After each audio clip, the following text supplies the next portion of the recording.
안녕하세요. 독서연구소 고용순 작가입니다. 여러분 반갑습니다. 오늘은 식습관과 건강에 관심 있는 분들은 꼭 읽었으면 하는 책 영양의 비밀 시간이고요. 이 책은 세계적 영양학자가 자신의 45년간의 연구를 집대성한 명저입니다. 꼭 읽어봤으면 좋겠습니다. 오늘 여러분과 나눠볼 이야기의 주제는 사람은 무엇을 먹어야 하는가, 더 나아가서 우리가 장수식단, 건강식단이라고 하는 것이 그런 것들을 어떻게 우리가 바라봐야 되는가, 그거에 대한 기초를 세울 수 있는 그러한 시간이고요. 우리가 개체의 특이성에 대해서 우리 모든 사람 평균적인 인간은 없다 라는 큰 주제로 지금 영상 계속 찍고 있는데 그거에 이제 한 일환으로서 여러분께 한번 이야기를 해 드리도록 하겠습니다. 사람은 무엇을 먹어야 하는가, 이게 이 책의 소챕터 제목이에요. 선조들의 식습관을 강조하는 대부분의 조언은 같은 것은 둘도 없는 현실을 외면한다. 이게 이제 우리가 과거에 있었던 건강한 원시, 수렵 채집인들이 이렇게 먹는다. 그러니까 우리가 이들을 본받아야 된다. 요즘 더 확장해 보면, 저도 한 방송을 찍어 드렸었는데, 이게 전 세계에 장수 마을들이 있어요. 전 세계 곳곳에 장수 마을들이 있는데, 장수촌들이 먹었던 것들을 우리가 같이 먹어야 한다, 등등. 우리가 이제 과거 선조나 또 여러 가지 지역에서 속칭 건강하게 잘 먹고 오래 사는 사람들의 어떤 데이터를 통해서 우리도 여기를 모방해야 된다, 이러한 얘기가 있어요. 되게 상당히 논리적이죠. 우리 그래도 같은 인간이니까. 그럼 과연 그것이 무조건 옳은가에 대해서 한번 알아보는 시간을 가질 겁니다. 유전자가 끊임없이 변화하는 환경에 조응해 발현하는 만큼 생명체의 형태와 기능과 행동 역시 꾸준히 진화하는 사실이 간과되는 것이다. 우리 후성 유전에 대해서도 배웠죠. 예를 들어 사람은 수렵 채집에서 곡물 경작으로 넘어오면서 에너지는 풍부하지만 애초에 크게 유익할 것이 없는 음식이 적응했다.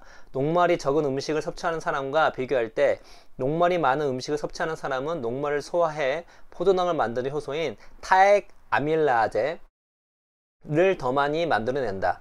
타액 아밀라제는 날 것 그대로의 수정상 녹말을 효과적으로 소화하지 못하는 반면 요리를 통해 미리 만들어지는 포도당의 양이 대폭 증가하면서 뇌와 적혈구 성장하는 태와 같이 다량의 포도당이 필요한 조직에 공급되는 에너지의 양은 늘어났다. 이렇게 사람이 환경에 따라 달라지는 거예요. 그러니까 예를 들어서 전혀 내가 살아가는 곳과 다른 곳에서 살았던 사람들의 어떤 식단이 그 사람들은 좋지만 나한테는 좋지 않을 수 있다는 거죠. 왜냐면 우리 각자는 자신의 처해진 그 상황과 환경과 문화 속에서 몸이 적응을 하는데, 이것이 우리 그 전에 방송을 통해서 배웠듯이 유전자뿐만 아니라 그때그때 상황마다 거기 맞춰서 후손 유전이랄지 여러가지 대사체부터 여러가지 것들이 거기 적응하게 되어 있는 것입니다. 그래서 그 식단이 너한테는 옳을 수 있지만 나한테는 틀릴 수 있다는 것을 지역적으로 또 시기적으로 설명하고 있는 부분입니다. 고고학과 인류학에 드러난 증거들과 현존하는 수렵 채집인을 대상으로 하는 연구를 종합해보면 식물의 토대를 둔 사막과 열대 초지 그리고 동물의 토대를 둔 북반구의 치벽수림과 한대 지방에 이르는 다양한 인간의 식습관을 유추할 수 있다. 재밌습니다. 수렵 채집인은 적도를 중심으로 남북으로 11도에서 40도에 이르는 위도에서 전체 에너지 30%에서 35%를 탄수화물로 섭취한다. 그들이 먹는 섬유질이 풍부한 식물은 느리게 소화되고 혈당과 인슐린에 대한 반응이 낮아 당뇨병과 심장질환의 위험이 적다. 41도에서 60도 이상의 고위도 지방에서는 탄수화물 섭취가 20%에서 9% 이하로 내려가는 대신 육류 섭취량이 늘어난다. 북극 지방에 사는 사람들은 칼로리의 50%를 지방에서, 30%에서 35%는 단백질에서, 15%에서 20%는 주로 육류에 포함된 글루코겐 형태의 탄수화물에서 얻는다는 연구 결과가 있다. 날 것 그대로 혹은 잡은 직후 냉동한 육류에는 글루코겐이 상당 부분 보존되어 탄수화물을 섭취할 수 있다. 북극 사람들은 생각보다 많은 탄수화물을 일반적이지 않은 형태로 섭취한다. 그들이 켈트 해초의 일종 한대식물, 초식동물의 위에 든 내용물을 먹고 탄수화물은 물론 비타민과 미네랄, 각종 2차 화합물을 섭취한다는 연구 결과가 있다. 이런 식습관은 다른 지역에서도 관찰된 바 있다. 이 내용에서 알 수 있듯이 지역마다 적도에서 북쪽으로 쭉 올라갈 때마다 사람들의 섭식이 달라지는 거예요. 예를 들어서 적들 중심으로 11도에서 40도인 사람은 전체 에너지의 30에서 35%를 어디서 얻는다고요? 탄수화물.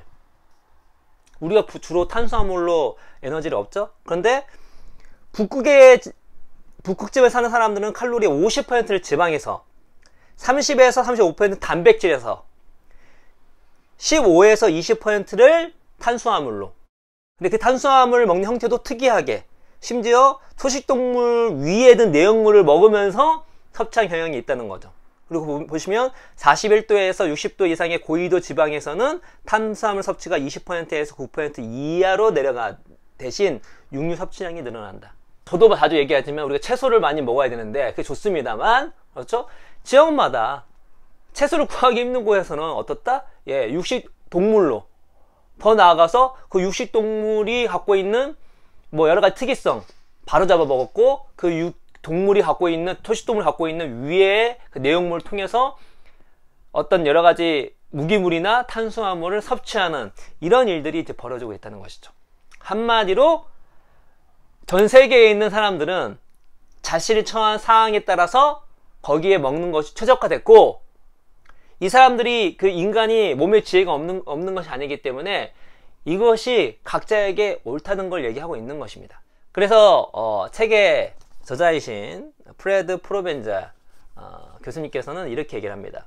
요즘 우리가 건강을 유지하기 위해 어떤 음식을 먹어야 할지를 두고 우리 선조들의 식습관을 강조하는 이들이 많다. 그런 주장을 뒷받침하는 근거도 다양하다. 하지만 이런 견해는 서로 다른 음식을 먹는 사람들 사이에 뚜렷한 차이를 반영하지 못하며 지역과 계절에 따라 사람들이 먹는 음식의 종류가 지극히 다양하다는 사실을 간과한다. 지구상에 인류가 생긴 이후 지역별로 구할 수 있는 음식의 종류는 수없이 많았을 것이다.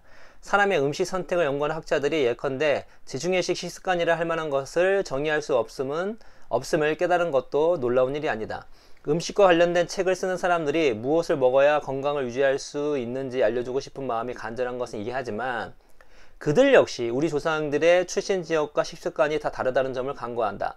인도 출신의 힌두교 신도 어머니와 아르헨티나 출신의 카톨릭 신도 아버지를 둔 아이가 미국에서 태어나고 자랐다면 육체적으로나 정신적으로 건강을 유지하기 위해 어떤 음식을 선택해야 할까?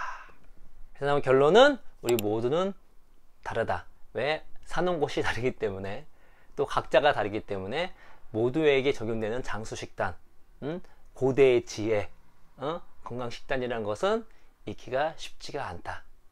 그렇겠죠. 그리고 근데 물론 그렇습니다. 이런 얘기 말씀드렸다고 해서 다른 어떤 전문가들 얘기한 것이 다 뭐 소용없다라는 건 아닙니다. 왜냐면 기본적으로 지금 현대 사회가 서구적 식단에 빠진 상태에서 나아가는 방향이 있거든요. 그 방향 중에 잘못된 것이 분명히 있습니다. 뭐 가공식품을 많이 먹는 것도 있고, 육류 소비량이 너무 높아지는데 거기에 비해서 채소 소비량이 되게 줄어들고 있는 부분도 있는 것이고, 특히나 뭐 밤에 야식을 많이 하는 것도 몸에 좋지 않고, 우리가 이제 장내 미생물에 대해서 공부하고 나서 뭐죠? 장내 유익균들이 좋아하는 게 있습니다. 좋아하는 게 그게 야채예요. 쌍돈님 야채를 좋아합니다. 그러면 나의 유익균이 잘 살 수 있고, 유익균이 정말로 건강하게 내 몸속에 활동할 수 있게끔 유익균이 좋아하는 거 주는 건 맞는 것이죠. 그럼에도 불구하고 각자마다 또 장내 미생물이 똑같지가 않습니다. 상황이나 여건이나 몰래 타고난 것들, 주변 환경이나 여러 가지 것 때문에 좀 달라요.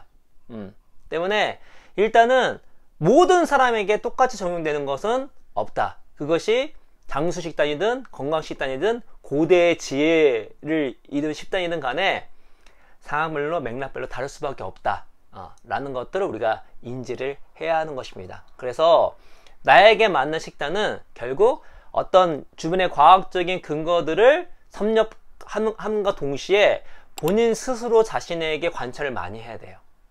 관찰을 많이 해서 나만의 식단을 찾아야 되는 것이죠. 그래서 계속해서 그의 말씀을 드리도록 하겠습니다. 그래서 너무 주변에서 얘기했던 장수식단, 건강식단 이런 것들에 대해서 무조건 그렇게 따라야 된다 라고 생각하실 필요가 없고, 그것이 정말 나한테 맞는가, 나의 생활과 맞는가, 나의 체질과 맞는가, 그런 것들을 본인과 또 전문가들과 상담하면서 찾아가는 것이 중요하다는 말씀을 드리면서 오늘 이야기는 이것으로 마치도록 하겠습니다. 여러분 감사합니다.